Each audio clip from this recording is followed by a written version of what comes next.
Hi friends, welcome back to our channel. మీరు కనుక మన వీడియోస్ చూస్తున్నట్లయితే ప్లీజ్ లైక్ చేయండి, షేర్ చేయండి, సబ్స్క్రైబ్ చేయండి. అలాగే వీడియో చివరి దాకా చూసి ఎలా ఉందనేది కమెంట్ సెక్షన్లో కమెంట్ చేయండి. అలాగే సీరియల్ చూసే ఫ్రెండ్స్ అండ్ ఫ్యామిలీ మెంబర్కి మన వీడియో షేర్ చేయండి. అలాగే ఈరోజు కార్తీక్ దీపం సీరియల్లోని ట్విస్ట్లు అందరికంటే ముందుగా తెలుసుకోవాలనుకుంటున్నారా? పదండి మన వీడియోలోకి వెళ్దాం. ఈరోజు ఏం జరిగిందంటే, దీప దగ్గర పర్మిషన్ తీసుకొని వెళ్తాడు సూరజ్.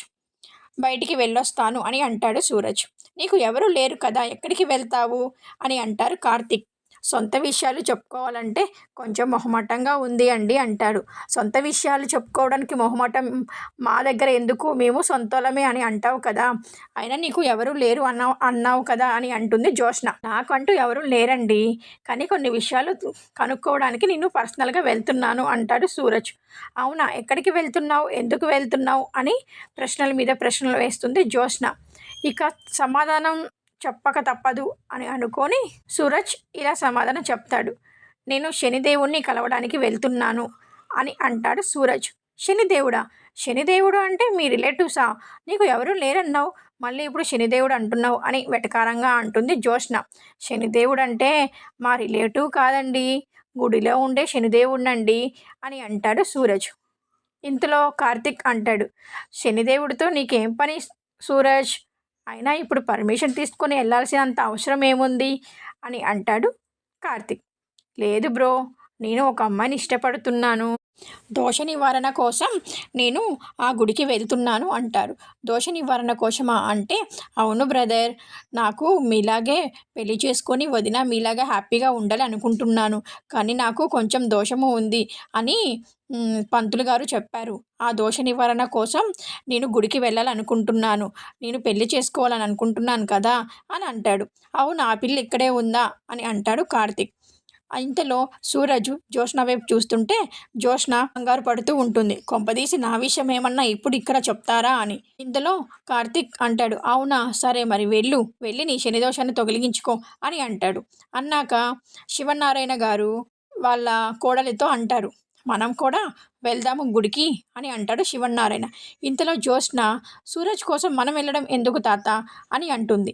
సూరజ్ కోసం మనం ఎందుకు వెళ్తామమ్మా, సూరజ్ కోసం అయితే కాదు, నీకు పెళ్లి సంబంధాలు చూస్తున్నాం కదా, నీకు పెళ్లి సంబంధాలు స్టార్ట్ చేసినప్పుడు పంతులుగాడు కూడా నీకు కొంచెం దోషం ఉంది అన్నారు కదా, అది నివారించుకోవడానికి రేపు శనివారం, అందులో శని త్రయోదశి అంటున్నారు కాబట్టి మనం కూడా గుడికి వెళ్ళి దోష నివారణ చేసుకొని నీకు కూడా మంచి సంబంధాలు చూద్దాం అనుకుంటున్నాను అని అంటాడు శివనారాయణ. తన కోడలికి ఇలా చెప్తాడు, నువ్వు శనిదేవుడికి సంబంధించిన నల్ల నువ్వులు, నూనె అన్నీ సిద్ధం చేసి ఉంచు, రేపు మనం అందరం వెళ్దాము అని అంటాడు శివనారాయణ. ఇంకా అలా ఉన్నట్టుగా ఏ ఏ దాంపత్యం బాబు వెటకారం చేస్తుంది పారు. నువ్వు ఆగు పారు, నువ్వు కంటిన్యూ చెయ్యి బ్రదర్ అని అంటాడు కార్తిక్. అదే బ్రదర్, ఆన్లైన్లో సంబంధాలు చూశాను కానీ రిజెక్ట్ అయ్యాయి బ్రదర్ అని అంటాడు సూరజ్. నేను రిజెక్ట్ చేసిన ఆ దురదృష్టవంతురాలు ఎవరు బ్రదర్ అని ఆ అమ్మాయిని ఎవరో చెప్పు మాకు, మేము వెళ్ళి మాట్లాడతాము అని అంటాడు. రేపు శని త్రయోదశి కదా, అందుకే గుడికి వెళ్ళి నవగ్రహాలకు పూజ చేయాలని అనుకుంటున్నాను అని అంటాడు సూరజ్. దాంతో ముసలోడు, రేపు మనం కూడా వెళ్తాం అని అంటాడు. ఇక కార్తిక్ సూరజ్లు వెళ్తుంటే, ఈరోజు అందరం కలిసి ఇక్కడే భోంచేద్దాం అని అంటాడు ముసలోడు. నువ్వు కూడా మా ఫ్యామిలీలో ఒకడవే అని మా తాతయ్య చెప్పారు కదా, ఇక ఆలోచిస్తావేంటి, పద అని అంటాడు కార్తిక్.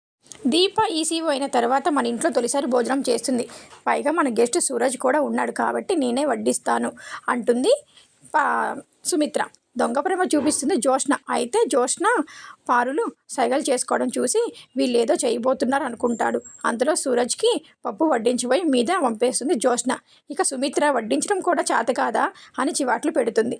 మర్యాదగా సారీ చెప్పు అని అంటుంది సుమిత్ర. అయ్యో, కావాలని పొయ్యరు కదా, పొరపాటున చేయి జారి ఉంటుంది, నన్ను అవమానించడం కోసం మీద పొయ్యలేదు కదా, లేదంటే దీపగారిపై పగతో ఇలా చేసిందంటారా, కావాలని చేయలేదు కదా, పొరపాటున చేయి జారి ఉంటుంది అని అంటాడు.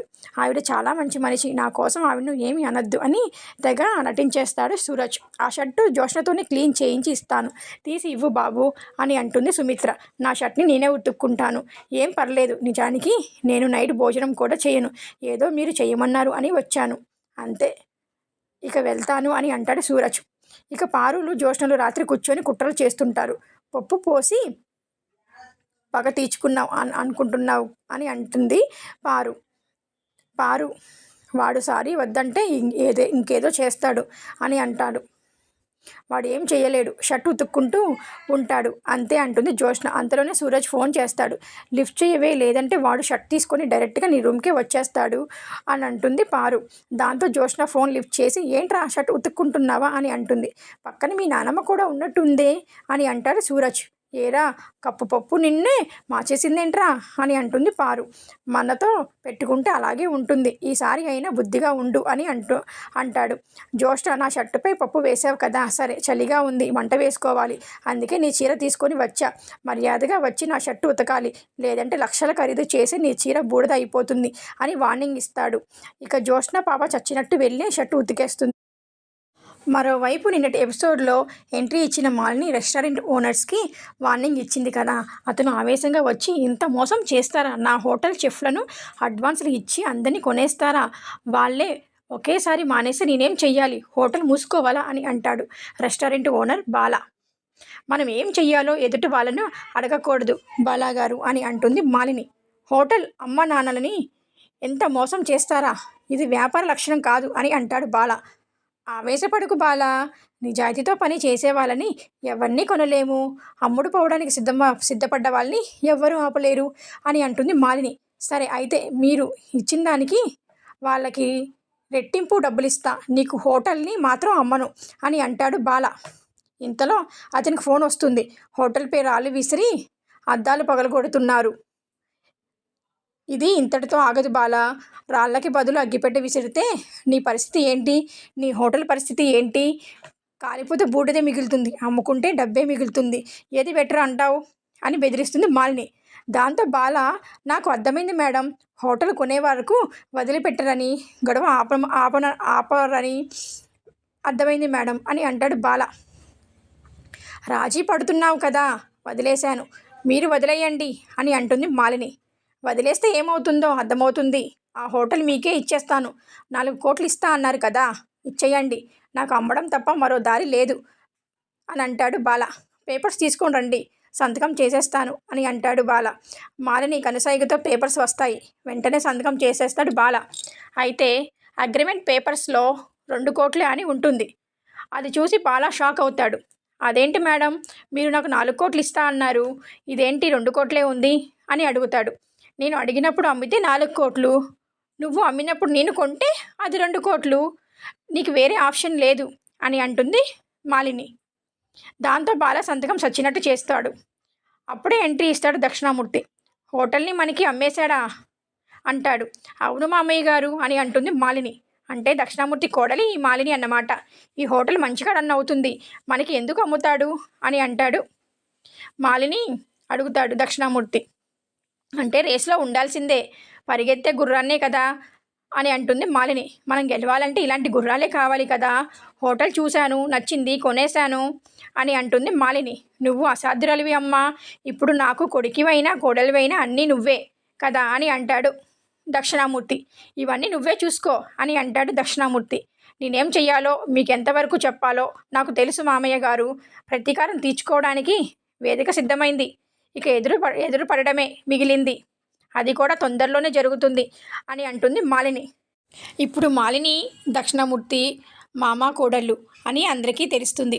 ఇక వీళ్ళకి యుద్ధం అనేది ఎలా జరుగుతుంది, హోటల్స్ అనేది ఆపోజిట్లో ఉంటాయన్నమాట.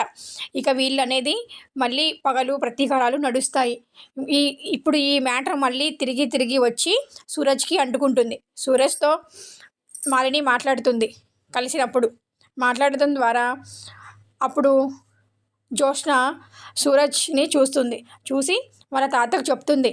తాత, మన రెస్టారెంట్ పక్కన ఇంకో రెస్టారెంట్ పెట్టారు కదా, ఆ రెస్టారెంట్ని కూడా దక్షిణామూర్తి గారు కొన్నారు కదా, ఆ దక్షిణామూర్తి గారు కొన్నామా మాలిని సొంత మామ కోడలు అంట, మీకు తెలుసా, వాళ్ళతో సూరజ్ మాట్లాడుతున్నారు, అంటే మనల్ని నాశనం చేయడానికి వచ్చాడు, ఆ మాలిని వాళ్ళ కొడుకే అయ్యుంటాడు సూరజ్, మనం అతన్ని గుడ్డిగా నమ్మి తీసుకొచ్చాము అని అంటాడు.